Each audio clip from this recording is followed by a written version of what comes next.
Hello, YouTube. Hi, how are you? I hope everyone's doing okay. Today, as you see from the title, I want to talk about a very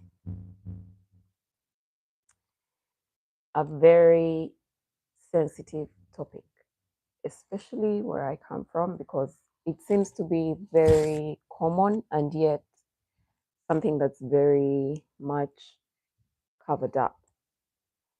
So, what I want to talk about today is domestic violence. If you're new to my channel, my name is Hidayah. I am a certified life coach. I'm the feminine relationship coach. I help women find their power, find their voice in order to create better relationships, in order to create relationships that they always dreamed about. You know, as a girl, you dreamed about the kind of relationship you would like to have when you grow up, and then you grow up and life hits you in the face.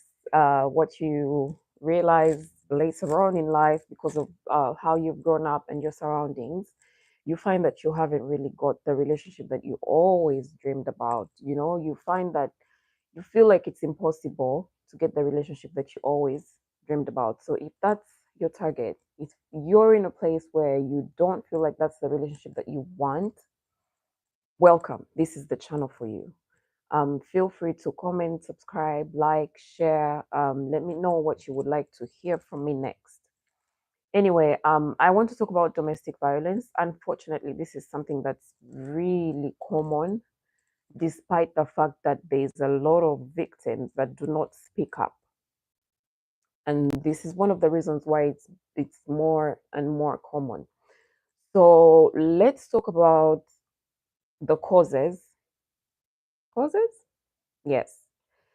Oh, by causes, I mean why we let it go on for so long, why the victims stay, and why the abusers continue to, you know, carry out the domestic violence. And just to be clear, there are so many forms of domestic violence. There's financial abuse, there's emotional abuse, and then the most common or the most known, the commonly known physical abuse.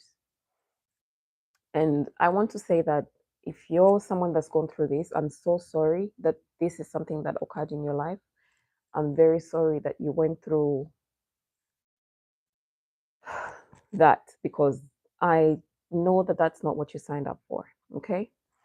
So, apart from being sorry, I want to let you know that just because you went through that, does not mean that you get to stay in that.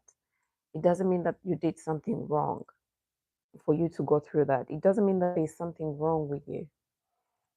Domestic violence comes from there's so many reasons why it happens, honestly. And I know that I might not know all of them, but I will highlight some of the ones that I believe are the causes. One, I want you to know that someone that you have decided to marry, someone that you have decided to get into a relationship with, has no right to put their hands on you. By the time you're in a relationship, you're an adult. You are both adults. So none of you has the right to abuse the other. By the time someone feels the need to put their hands on you, that is absolutely unacceptable, a very intense form of disrespect. And one of the virtues of a relationship for it to prosper is mutual respect. So if your partner is showing up and disrespecting you so much to the point of abusing you physically, emotionally, financially,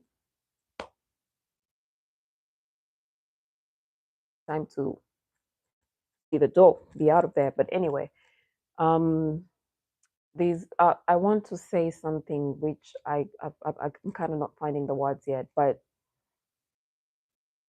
you have no control of their actions, but you are absolutely responsible for how you react. I'll repeat that. You don't get to control what they do to you, how they treat you, but you're absolutely and 100% responsible for how you react after that action has happened. Okay? It is your responsibility to get yourself to safety. It's your responsibility to put your foot down and stand up for yourself. It's your responsibility to collect your belongings, including your bonds, your eyes, your hands, your legs. It's your responsibility to get yourself together and leave. I want to say that one of the reasons why there is so much domestic violence, especially where I come from, is because we emphasize marriage. Before I elaborate this point, I want you to know that I want to make it clear that I'm an advocate for marriage. I love marriage. I support marriage. I'm all for marriage. I am all for a happy marriage. The difference is that we emphasize the act of being married. Now, how you are inside of that marriage, as long as you're married, nobody cares. As long as you're married, nobody seems to care. So the problem is we don't emphasize, I want to say, mental health, because when you're in that marriage, you need to be mentally stable. You're going to bring children into this world. So you're going to bring children into that equation of your marriage, right? So you need to be able to stay married because you love it there. You need to be able to stay married because you feel safe, not to stay married for the title, not to be married at all costs. All right. And this is the biggest problem that we have because everybody's just looking at someone being married. Oh, she's not married. Oh, she's not married. She's 30. She's done with school. She has a job. She's not married. Like it's like a shame. There's shame attached to not being married, especially for us women. So that is, to me, that's one of the biggest reasons as to why there is so much domestic violence, because someone's afraid to walk away because of the shame that will be attached to it. You know, the shame that will be attached to the you were married and now you're not. Like you failed. All right, you failed, and now what? You failed. That's not the end of the world. The end of the world is not you not learning from that, the whatever led to the marriage failing. And I know that once someone puts their hands on you, there is no more respect. There is no more, what rahma in English. In Islam, in Islam, you one of the pillars of marriage is rahma, like maybe sympathizing with each other, compassion, compassion towards each other. So you can't tell me you're compassionate towards me if you're putting your hands on me, especially because like you're stronger than me. I'm a woman. And this is not to say that there's no domestic violence for men, but I am the feminine relationship coach. I'm a coach for women. I empower women. So I'm always going to talk about the women's perspective. So you can't tell me that you're going to get your strong hands, your strong legs, and put them on me, and then say you have compassion towards me. Two of the pillars of marriage are compassion and respect. So if you show up and put your hands on me, that's the end of our marriage. That should be the end of it, because once it starts, there's no stopping. It will start with a push. Like, why are you pushing me? If you respect me just because we're disagreeing, why are you pushing me? It will start with a push. It will start with a jeer. It will start with, like, there will be small forms of disrespect, because two adults, how are you not able to sit down and talk to each other respectfully? You are two adults that came from different backgrounds and came together. So there's definitely going to be things that you don't, there's going to be times that when you don't think the same.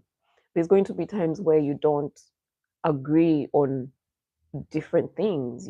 So I say, get yourself up, Respect yourself enough to walk away.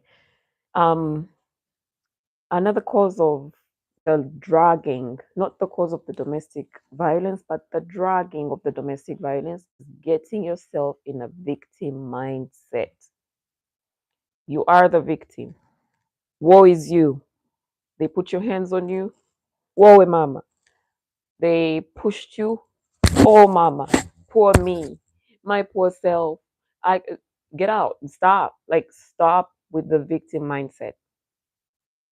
The victim mindset will keep you abused. The victim mindset will keep you abused. The woe is me will keep you abused. So many insecurities. So many insecurities. The insecurities will keep you battered for life. Insecurities like, who's going to love me after this? This man loved me with whatever flaw that I had. He doesn't love you. Someone that loves you is not going to batter you like that. He loved me despite da da da. So some of the insecurities root from our childhood. Where I come from, people have a tendency to pick out your physical structures that they think are wrong, and they'll throw them in your face. As a child, recently one of my daughter's teachers said something to her, and I was, yeah. Anyway, those insecurities come from the, so as a child, someone's going to mention that you have short legs, that you have a fat stomach, that you have a body shaming. Body shaming will, like, however much you grow up and you put on an act, however much you put on an act and be like, oh, I know, I da, da, da, da, da, but your subconscious mind, there has been something that's been planted in your subconscious mind that has built insecurities that you might not even remember where they came from, that you might not even know are insecurities. So here comes this man, and before I get to that, when you have those insecurities, there's something that says you attract what you are. Okay, you attract what you are. So when you have that insecurity buried in your subconscious mind, just to be clear, your subconscious mind, 95% mind, your conscious mind, which is that you do, everything else that you do, basically at the back of your mind, it's automatic. Car in the beginning, you're like very careful, but then as you drive more, you hit the brake without thinking because it's like it becomes a habit, right? So when you start incorporating new habits in your life, at first you're like very present, you're like very aware that you are incorporating these habits in your in your day-to-day life, and then it becomes automatic. It's like your the system at the back of your mind is just running automatically. So these insecurities have been planted in your subconscious mind to the point that you have no control over them. You might not even know that you have these insecurities, right? But then they stop you from progressing, they stop you from leaving an abusive relationship, an abusive environment, because you're afraid. You're like afraid of what's going to happen. You're afraid no one's going to love you after this because this man did you a favor by loving you despite whatever insecurities were planted in your mind. So, and then there's fear of societal norms. I know that there's like like I said in the beginning, there's a lot of being married, the title, as opposed to what's going on behind closed doors, right? So, what's happening behind closed doors? Instead of focusing on what's happening behind closed doors, we're focusing on that title. So, you're going to come out and cover up whatever is happening behind closed doors. And there's a saying that you keep what happens in your marriage in your marriage. Don't involve third parties in your marriage. Don't da da da. I mean, for light disagreements, I agree because the more people that are involved in your disagreements, the longer it's going to escalate. But for extreme incidents like abuse, especially physical abuse, the fear of judgment of society, the fear of leaving, of how is it going to reflect on my parents? How is everyone going to perceive me as if I leave, if I'm not married anymore? Like, how is what's going to happen? This is keeping you in abusive marriages. This is keeping you in abusive relationship. There's so many people that are staying because of their children, which we'll get into why you need to leave because of your children. And then there's the shame. Being ashamed of, for example, I'm an educated woman. So getting into a relationship with someone that's putting their hands on me, I'm going to feel like that's embarrassing. Like, how is someone able to put their hands on me? I'm educated. I come from a good family. It's so the shame is keeping you enclosed, like keeping you cut off. And the most dangerous, biggest promoter of domestic violence is the keeping quiet. So everything that I have mentioned in the beginning leads to you keeping quiet and staying around. But that is the most dangerous aspect of domestic violence is keeping quiet. This is why there's a lot of it. This is why someone slaps you, someone kicks you, like because they know you're going to keep quiet, because they know you are ashamed of what's going to happen, because they know you come from a big family and you don't want to embarrass your parents because they know. So keeping quiet is the most dangerous thing to do when it comes to domestic violence, because the more you keep quiet, the stronger the violence gets, the more confident this person is in abusing you, because they know you're not going to speak up, because they know you're not going to leave. You're committed to making this marriage work. You're committed to staying married no matter what. Like, these are some of the things that will keep you in an abusive situation. Now, let's get to how to leave, and then we will get into preventing and healing from domestic violence. So, how to leave? All right, so I need you to be selfish. And there's no other way that I'm going to say it. I'm trying to be live on Facebook, and Facebook is playing with me. So, let's try Instagram. Oh, what was I talking about? Be selfish. It's time for you to think about you and only you.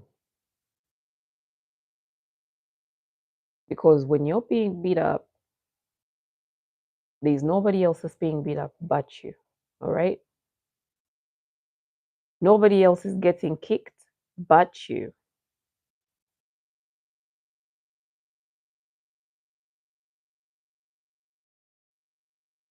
No one else is getting kicked. No one else is getting abused. Nobody else is getting emotionally abused. No one else is being made to feel small but you, my friend. So it's time for you to think about if this is the kind of relationship you want to. Is this what you dreamed of when you were younger? Let's go back to that girl that was free to dream, that was watching all these Barbie movies and dreaming big for their for their future. Give me 1 second, please.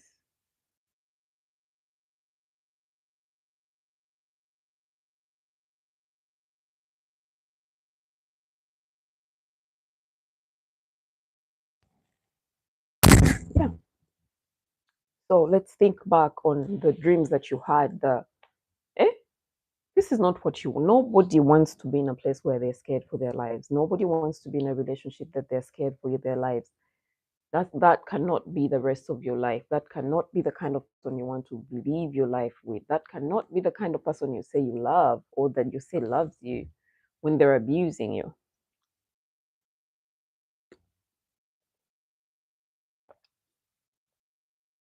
So think about exactly what you want and let's get it going. Let's get to making it happen. And then two, think about the children you're bringing into this world with this person. Okay? The children you're bringing into this world with this person.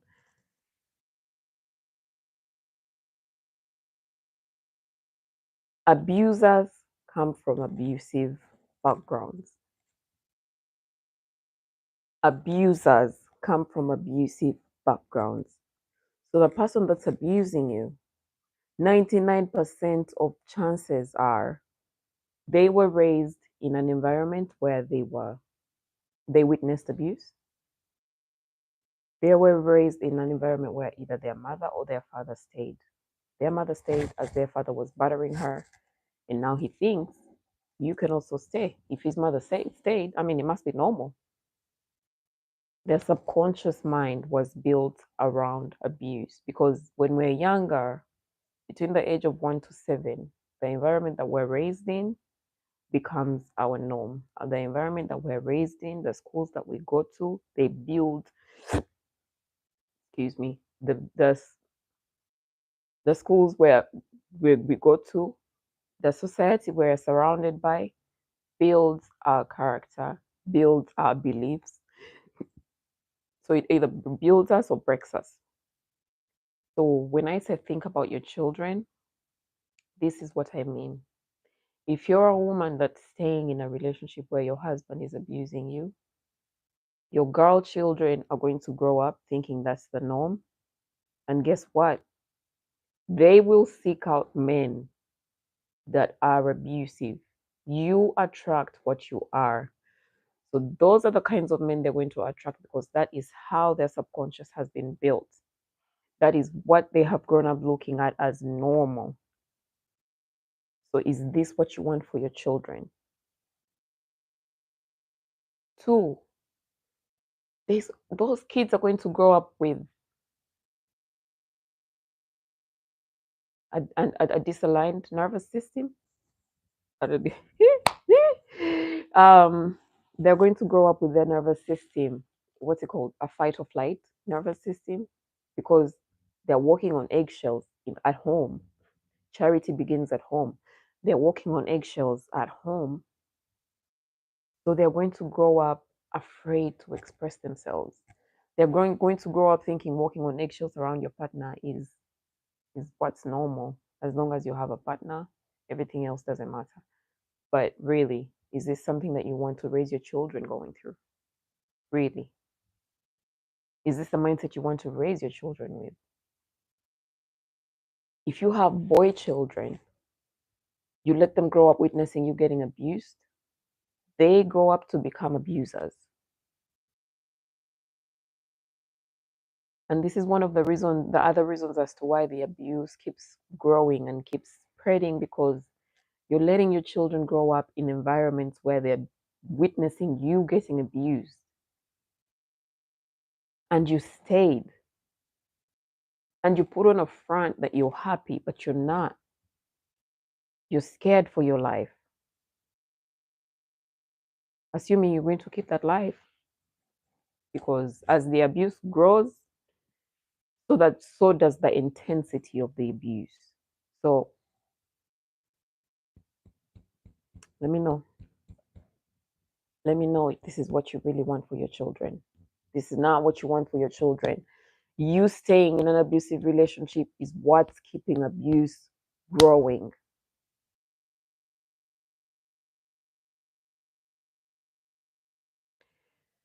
Let's talk about how to heal after you've left. Because the goal is to create joy in our lives. The goal is to create happiness in our lives. Instagram is refusing to log in. All right, Instagram. Um, so you are not that girl anymore. The moment you pack up your bags and you leave, you are not that woman anymore. You are a woman that's in the process of healing. So you need to know that you're not that woman anymore. Now you're creating a new woman. You're creating a new character. You're developing new habits where you put yourself first. That girl that let herself get beat up, that girl that let herself get kicked everywhere, that girl that let herself get emotionally abused, that girl that let herself walk on eggshells is gone. She's gone. She is buried. There's a new you that's coming out. You shed your skin every 7 years. So let's take it that this is the 8th year where you've come out a new character, okay? So you will not that girl anymore. You will not be attracting any more abusers in your lives. Let it be friendships that are abusive, let it be partners that are abusive. You are not going to attract those kinds of people anymore. How? You're going to develop a boss babe mindset. How? You are going to actively read books that will lead to your healing. You are going to actively invest in programs. You're going to actively invest in yourself to heal, because by the time you come out of an abusive relationship, your self-esteem is, your confidence is. Now it's time for you to invest in getting those up. Get them up, get them up. Time for your self-esteem to rise. Time for your self-esteem to, your confidence to go up. I need you to know that you are enough despite your past, despite, it's time for you to learn about what causes abuse. It's time for you to learn what the victim mindset got you in. It's time for you to cultivate new mindsets. You're the boss. You are the main character in your life. You are the main character in your life. It's time for you to invest in healing. Somehow there's a negative connotation that's directed towards healing, that's directed towards seeking therapy. People think that when you say you're on a healing journey, it makes you weak. When they think that going to therapy makes you weak, no, it actually makes you stronger. Acknowledging what your situation was, acknowledging what your current situation is, makes you stronger. It helps you show up authentically. It helps you show up and show out. It helps you show up as authentically as you possibly can. Your authentic self. You are healing, and that's okay. You attracted abuse in your past, and that's okay. You are not that girl anymore. That is not the kind of relationships you're attracting anymore. You are heading to an era of your life where you're very clear on what you want. You're clear. It's time for you to define. We're not giving up on relationships. That's not what we're doing. We are redefining the kinds of relationships that we want. You're going to sit down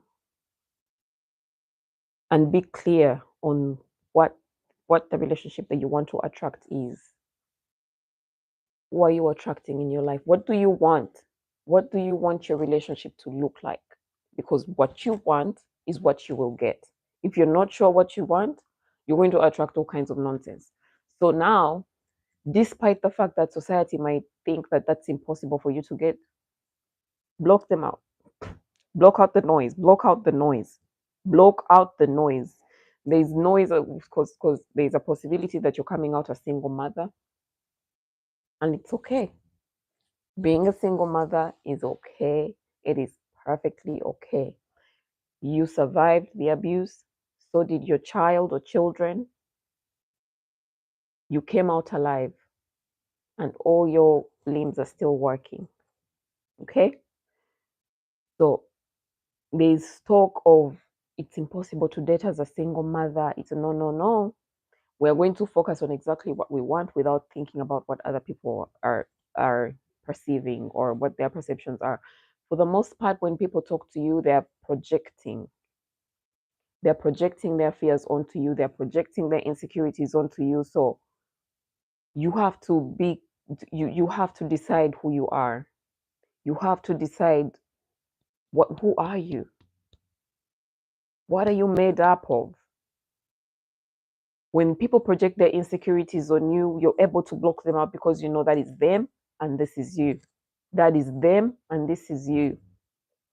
So let's define the kind of relationship you want in your future, the kind of future you want for your children. And then let's be grateful every single day that you are able to get out. Because there's so many that are still there because they're so afraid of leaving. They are so scared of what's next. They're so scared of what's next. What I want you to do is cultivate a relationship with God. Because with God, everything is possible. Okay? With God, everything is possible. But I need you to cultivate a personal relationship with God. If Muslims like me, you pray 5 times a day. After praying, there's no rush. Why are you rushing off the mat? Stay there. Connect with God. Find out about meditation because me, when I learned about meditation, I developed a stronger connection with Allah because being in a meditative state is connecting to your higher power, being present, connecting to your higher power. So connect and cultivate a personal relationship with God. Yes, we have religious leaders that teach us about Islam. We have religious leaders that teach us about our religion, but no one is going to cultivate a personal relationship with God for you. That is something that only you can do. So once you cultivate a personal relationship with Allah, you know that nothing is impossible. Just be clear. Be clear on what you want in your life and raise your hands and speak to the Most High.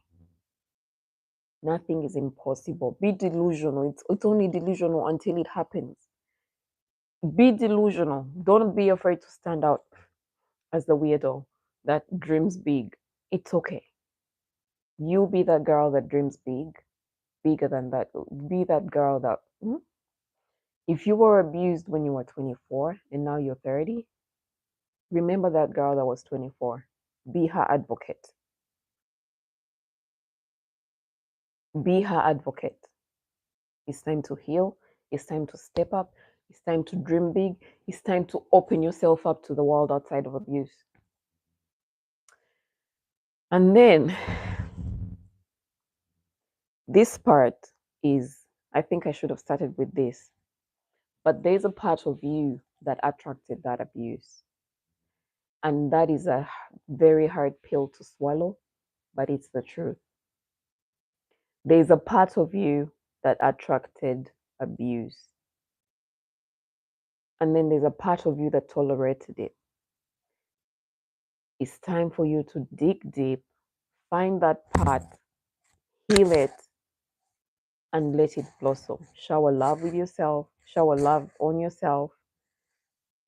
That part of you that attracted the abuse is most probably a part of you that was craving to be seen. A part of you that was craving for attention, the attention that you were not getting. And because that attention wasn't coming your way, you stayed and received the attention the best way you knew how.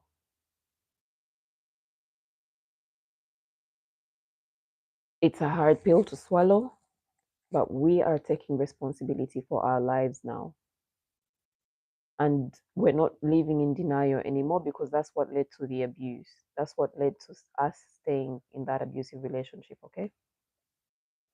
You are taking responsibility for the part that you played in that abuse that happened to you. Take responsibility,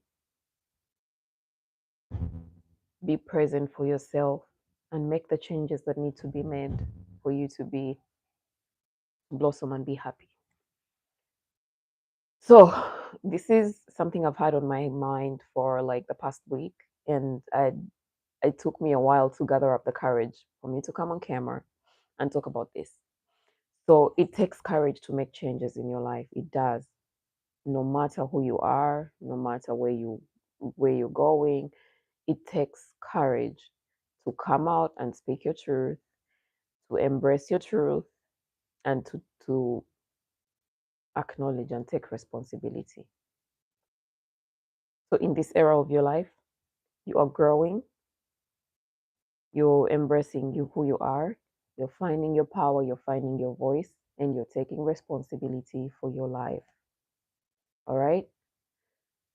So stay safe, stay woke, put your foot down, stay the main character in your movie. Remember, whatever character you choose to play that day, it's a choice. So stay the main character in your movie. And until next time, I hope you have a lovely evening. It's 4 o'clock for me. And I hope you have a good night for those that are about to go to bed. I love you. Bye.